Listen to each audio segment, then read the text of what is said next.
नमस्कार, स्वागत है आपका एकलव्य अकादमी में। आज हम आपके लिए एसएससी एमटीएस 2023 की वो देखते हुए प्रीवियस जो क्वेश्चन हमारे आ चुके हैं एमटीएस में और या एसएससी के जितने भी एग्जाम है सीजीएल लेट N+2 है, उसके लिए हम जीएस के 25 क्वेश्चन आपके लिए लेके आए हैं, जो कि आपकी तैयारी में बहुत ज़्यादा फायदेमंद होंगे। तो आइए हम चर्चा करते हैं क्वेश्चनों के बारे में। पहला क्वेश्चन है, टंकेश्वर हजारिका बोर बयान को किस शास्त्रीय नृत्य में ख्याति प्राप्त है? तो आप ये देखिए, टंकेश्वर हजारिका बोर बयान को किस शास्त्रीय नृत्य में ख्याति प्राप्त है? पहला ऑप्शन है सत्रिया, दूसरा ऑप्शन है कुचिपुड़ी, तीसरा ऑप्शन है आपका भरतनाट्यम और चौथा ऑप्शन है कथक। तो आप वो आंसर, इसका आंसर करिए। तो इसका पहला जो आंसर है सत्रिया, जो क्वेश्चन है उसका पहला आंसर है सत्रिया। अगर हम इस सत्रिया के बारे में बात करें तो ये असम राज्य में नृत्य होता है। कहाँ पर होता है ये? असम राज्य में ये नृत्य होता है। अगर हम और ऑप्शनों की देखें तो कुचिपुड़ी, आप जानते हो कुचिपुड़ी जो नृत्य है वो आंध्र प्रदेश का नृत्य है, आंध्र प्रदेश का है।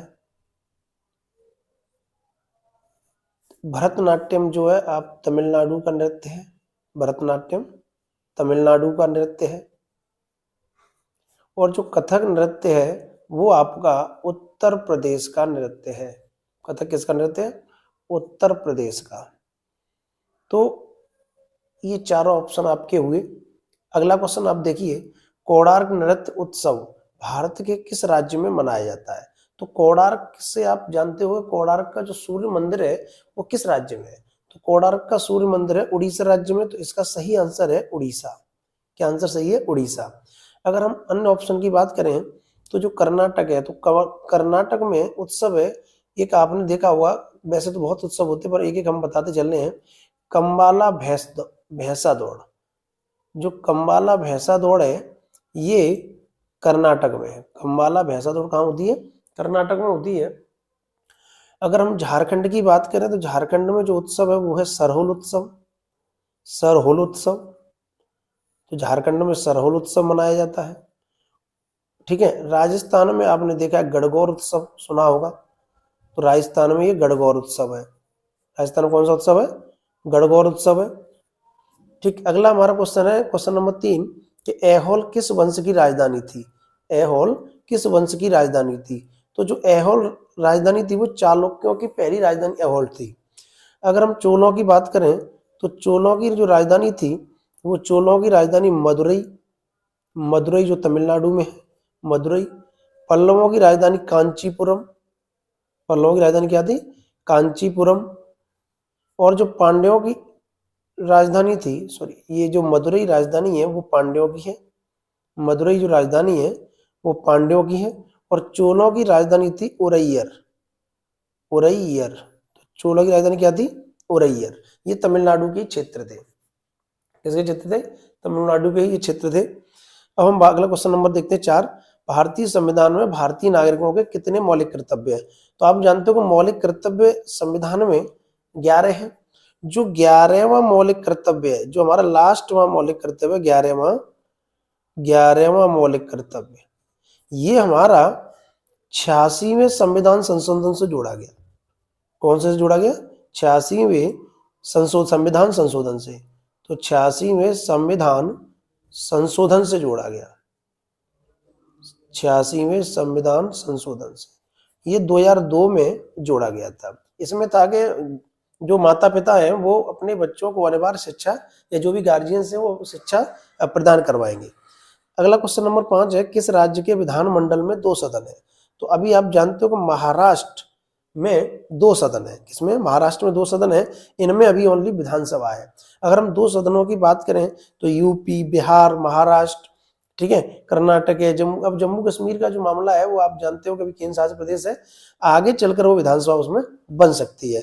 तो वैसे 6 राज्यों में 2 सदन थे, लेकिन अब 5 राज्यों में, क्योंकि जम्मू कश्मीर में प्रस्तावित है, वो आगे जाके बनेगी। हालांकि इसमें किस राज्य में विधानमंडल में 2 सदन है? तो महाराष्ट्र इसका आंसर है। अगला क्वेश्चन, क्वेश्चन नंबर 6 देखिए, Modi government new search of communalism पुस्तक के लेखक कौन है? Modi government new search of communalism पुस्तक के लेखक कौन है? तो ऑप्शन है एमजे अकबर, सीताराम येचुरी, प्रणब मुखर्जी और जसवंत सिंह। तो आप इन चारों का देखिए कौन सा इसका आंसर सही है। आप लगाइए, इसका आंसर सही है सीताराम येचुरी। अगला क्वेश्चन नंबर 7 है, कौन सा राज्य वर्ष 2023 के पुरुष हॉकी विश्व कप की मेजबानी करेगा?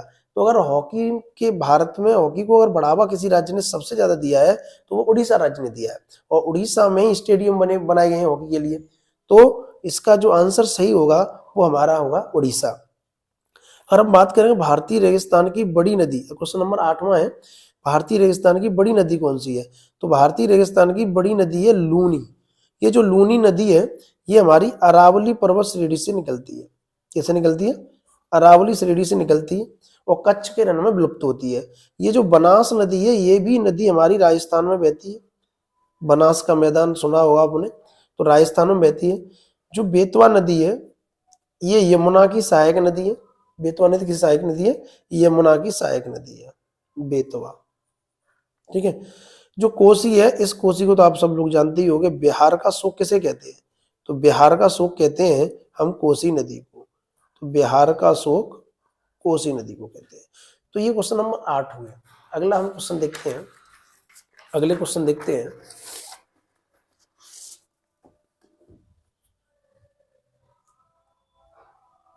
अब अगला देखिए क्वेश्चन नंबर 9। 1846 में ब्रिटिश साम्राज्य और ये जो डैश लगा है इसमें आपको बताना है कि के बीच लाहौर की संधि पर हस्ताक्षर किए गए थे। तो आप ये समझ लीजिए कि लाहौर की जो संधि हुई थी वो लाहौर की संधि 1809 में हुई थी। लाहौर की संधि कब हुई? 1809 में। तो लाहौर की संधि 1809 में हुई, महाराजा रणजीत सिंह और ब्रिटिश शासक के बीच में हुई। तो 1809 में लाहौर की संधि पर जो हस्ताक्षर किए गए वो किन के बीच में हुई? महाराजा रणजीत सिंह और ब्रिटिश शासक के बीच में हुई। तो महाराजा रणजीत सिंह, आंसर इसका क्या सही है? महाराजा रणजीत सिंह। जो महारानी चांद कौर है ये महाराजा रणजीत सिंह के जो बड़ा पुत्र था उसका नाम था महाराजा खड़क सिंह, उनकी पत्नी थी महारानी चांद कौर, और सबसे छोटे पुत्र का नाम था महाराजा दलीप सिंह। क्या नाम था? महाराजा दलीप सिंह। सॉरी, इसमें एक ये लाहौर की जो संधि है ये 1809 में अमृतसर की संधि हुई। 1809 में किसी संधि हुई? अमृतसर की संधि हुई। इस जो लाहौर की संधि पर हस्ताक्षर किए थे वो महाराजा दिलीप सिंह ने किए थे। किसने किए थे? महाराजा दिलीप सिंह ने। तो ये आप करेक्ट कर लें कि लाहौर की संधि पर जो हस्ताक्षर किए वो महाराजा दिलीप सिंह ने किए। 1809 में अमृतसर की संधि हुई जो कि महाराजा रणजीत सिंह और अंग्रेजों लॉर्ड मिंटो प्रथम के बीच हुई। महारानी चांद कौर महाराजा खड़क सिंह की पत्नी थी। ये जो महाराजा रणजीत सिंह के बड़े पुत्र थे और छोटे पुत्र का नाम था दिलीप सिंह। ठीक। क्वेश्चन नंबर 10 देखिए, व्यपगत सिद्धांत का प्रतिपादन किसके द्वारा किया गया? व्यपगत का मतलब डॉक्ट्रिन ऑफ लैप्स। तो आप जानते हो कि जिसका अंग्रेजी साम्राज्य ने एक नियम निकाला था कि जिसके कोई जैविक पुत्र नहीं होगा उसके राज्य को ब्रिटिश साम्राज्य में मिला लिया जाएगा। तो जो डॉक्ट्रिन ऑफ लैप्स है वो सिद्धांत कौन लाया? गोद लेने की प्रथा को समाप्त किसने किया था? वो था लॉर्ड डलहौजी। कौन था? लॉर्ड डलहौजी। तो व्यपगत के सिद्धांत का प्रतिपादन लॉर्ड डलहौजी ने किया था। लॉर्ड कॉर्नवालिस को अगर हम देखें तो इसको सिविल सेवा का जनक कहा जाता है। लॉर्ड कॉर्नवालिस को क्या कहा जाता है? सिविल सेवा का जनक। तो ये सिविल सेवा का जनक है, सिविल सेवा का जनक। अगर लॉर्ड माउंटबेटन देखें तो लॉर्ड माउंटबेटन, आप जानते हो जो लॉर्ड माउंटबेटन योजना है उसी ने भारत का विभाजन किया था। तो भारत का विभाजन लॉर्ड माउंटबेटन योजना के अनुसार हुआ। अंतिम गवर्नर जनरल थे भारत के। ठीक है। लॉर्ड कैनिंग जो थे वो लॉर्ड कैनिंग के समय 1857 की लड़ाई हुई और ये भारत के पहले वायसराय थे। भारत के पहले वायसराय अंतिम गवर्नर जनरल लॉर्ड कैनिंग थे। अब देखते हैं गयासुद्दीन, अगला 11वां क्वेश्चन है, गयासुद्दीन बलबन की उपाधि क्या थी? तो गयासुद्दीन बलबन की उपाधि, तो बलबन आप जानते हो कि बलबन ने जो था उसको बहुत ज्यादा, अगर आपने इतिहास पढ़ा होगा तो आपको उसको पता, उसे कहते थे ईश्वर की छाया कहते थे। क्या कहते थे? गयासुद्दीन बलबन को ईश्वर की छाया। तो ईश्वर की छाया जिसका अर्थ होता है जिल ए, ईश्वर की छाया को कहते हैं जिल ए इलाही, अर्थात कह सकते हैं जिल ए इलाही कहते हैं ईश्वर की छाया। तो जो ईश्वर की छाया है वो गयासुद्दीन बलबन की उपाधि थी जिल ए इलाही। जहांपना और नूर महल ये दो बिल्डिंग है। ये जहांपना दिल्ली में है, ठीक है, ये नूर महल ये भी एक किला है। तो ये दोनों बिल्डिंग। ठीक। अब वित्तीय वर्ष क्या होता है? कि जो फाइनेंशियल ईयर है वो क्या है। तो फाइनेंशियल ईयर हमारा 1 अप्रैल से 30 जून, 1 अप्रैल से 31 मार्च, 1 जनवरी से 31 मई और इनमें से कोई नहीं। तो आप सब जानते होंगे कि इसका जो आंसर है वो क्या है, 1 अप्रैल से 31 मार्च तक का हमारा एक फाइनेंशियल ईयर होता है। क्वेश्चन नंबर 13 देखें, बेकिंग सोडा का रासायनिक जो सूत्र है वो क्या है। बेकिंग सोडा, तो बेकिंग सोडा होता है सोडियम बाई कार्बोनेट। बाई का मतलब जहां भी एच लगा वो बाई, तो sodium by carbonate NaHCO3, NaHCO3। ये कैल्शियम सल्फेट है, ये अमोनियम क्लोराइड है नौसादर, और ये सोडियम बाई कार्बोनेट है। गौतम बुद्ध ने अपना पहला उपदेश कहाँ दिया था। तो ये तो इंपॉर्टेंट प्रश्न और सबसे ज्यादा पूछा जाने प्रश्न है, गौतम बुद्ध के टॉपिक से यही है कि गौतम बुद्ध ने अपना पहला उपदेश कहाँ दिया था। तो वो दिया था सारनाथ। कुशीनगर जो है गौतम बुद्ध, तो यहाँ कुशीनगर में महात्मा बुद्ध, गौतम बुद्ध का की मृत्यु हुई थी। तो कुशीनगर में महात्मा बुद्ध की मृत्यु हुई थी। बराबर की गुफाएं ये मौर्य काल में बनाई गई थी, मौर्य काल में, तो मौर्य काल में बराबर की गुफाएं बनाई गई थी। बोध गया, यहाँ महात्मा बुद्ध को ज्ञान प्राप्त हुआ था। क्या प्राप्त हुआ था, ज्ञान प्राप्त हुआ था। क्वेश्चन नंबर 15 हम देखें, नाइटिंगेल ऑफ इंडिया के रूप में किसे जाना जाता है। तो नाइटिंगेल ऑफ इंडिया का मतलब है भारत की कोकिला, भारत की स्वर कोकिला। तो आप जानते हो कि भारतीय स्वर कोकिला इनमें से कौन सी है, तो लता मंगेशकर इसका सही आंसर है। क्वेश्चन नंबर 16 देखें, भारत की कौन सी ट्रेन सबसे तेज चलती है। तेज चलिए, इसका ट्रायल हुआ था अभी फिलहाल पिछली साल में। तो सबसे ट्रेन तेज चली वो है वंदे मातरम ट्रेन 18, वंदे मातरम ट्रेन 18।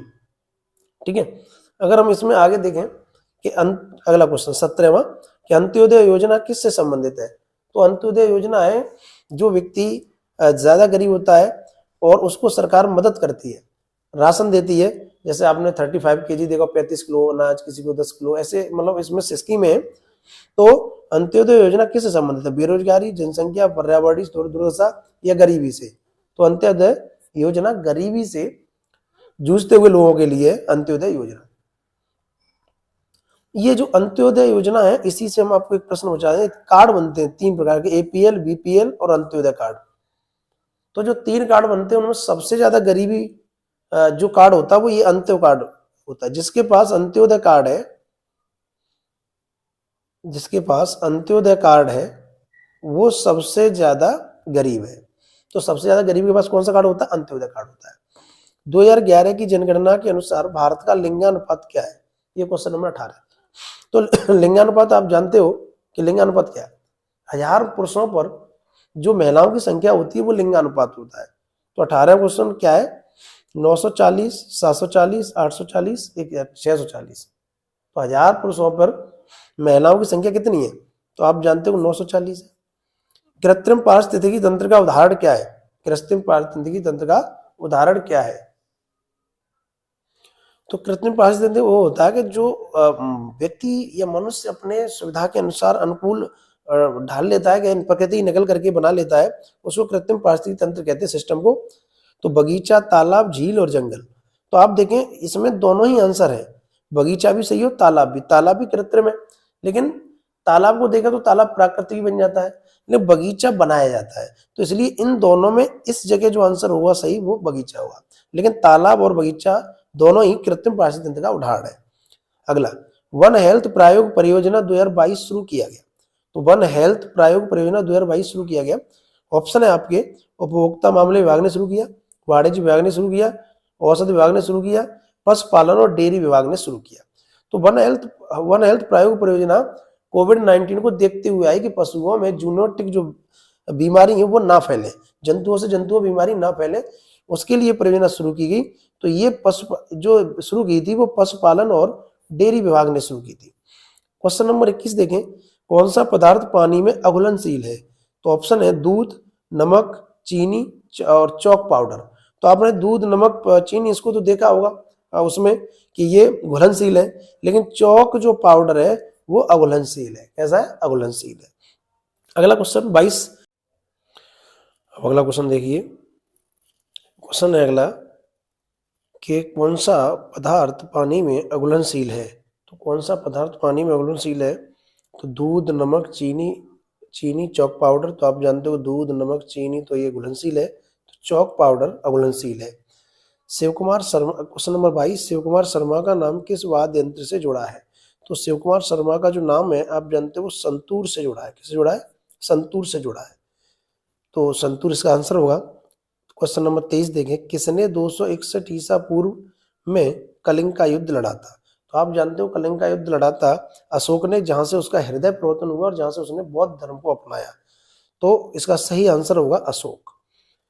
अब चंद्रगुप्त मौर्य मौर्य वंश का संस्थापक था। बृहद्रथ मौर्य वंश का अंतिम सदस्य था राजा। और जो बिंदुसार है वो पहला ऐसा शासक था जो कि ऑपरेशन, यानी पहला ऐसा बच्चा था विश्व का जो ऑपरेशन से पैदा हुआ था, बिंदुसार उस समय। तो सर्जियन बेबी इसको कहा जाता है। क्वेश्चन नंबर 24 देखिए, पूर्वी घाट का हिस्सा नहीं है। तो पूर्वी घाट को अगर आप देखें तो पूर्वी घाट यहाँ से ये तमिलनाडु से लेकर आंध्र प्रदेश तक कोरोमंडल, उड़ीसा तक उत्कल तट और आगे बोंगा तट, ये हमने वीडियो भूगोल की बनाई है तो आप उसमें से देख सकते हो। तो ये तमिलनाडु, कोरोमंडल और उत्कल तट, ये तो कोरोमंडल, उत्कल और तमिलनाडु, ये तीनों ही पूर्वी घाट के हिस्से हैं। ये जो मालाबार तट है वो कर्नाटक से केरल तक है। तो इसलिए हमारा इसका आंसर कौन सा सही होगा? मालाबार, क्योंकि ये पश्चिमी घाट का हिस्सा है, पूर्वी का नहीं है। क्वेश्चन नंबर 25 देखिए, क्वासी ओरकर रोग किसकी कमी से होता है? तो क्वासी ओरकर रोग किसकी कमी से होता है? ऑप्शन पर सुनिए कि आयरन की कमी से, प्रोटीन की कमी से, विटामिन ए की कमी से और कैल्शियम की कमी से। अब क्वासी ओरकर रोग होता है कुपोषण, जिसमें बच्चों को कुपोषण हो जाता है, जिसमें बच्चा सूजन आ जाती है और अपने आप अचानक उसका वजन गिरने लगता है। तो सब ऐसा होता है कि भोजन में जब पर्याप्त प्रोटीन, विटामिन वगैरह हो तो वो उसकी वजह से होता है। तो इसलिए क्वासी ओरकर है रोग है वो प्रोटीन की कमी से होता है। किसकी कमी से होता है? प्रोटीन की कमी से। आयरन की कमी से अगर देखा जाए तो आयरन की कमी से एनीमिया होता है।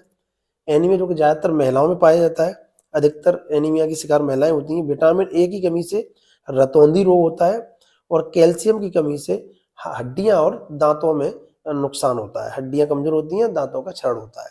तो ये हमारे 25 क्वेश्चन थे प्रीवियस पेपर में आए हुए। उम्मीद है आप लोगों को ये पसंद आएंगे। अगर डेली हम आपको शाम को एक वीडियो 25 क्वेश्चन जो प्रीवियस ईयर क्वेश्चन है उनको सीरीज हम स्टार्ट कर दिए, विशेष तौर से एमटीएस के लिए। तो आप लोग सभी देखिए और इसका रिवीजन अपना कीजिए। और आगे चलकर हम कोशिश करेंगे कि सुबह और शाम दोनों टाइम वीडियो हम आपके लिए 25-25 क्वेश्चन की लेके आए। लेकिन शाम को तो मतलब रेगुलर ही आपके वीडियो मिलेगी। नमस्कार।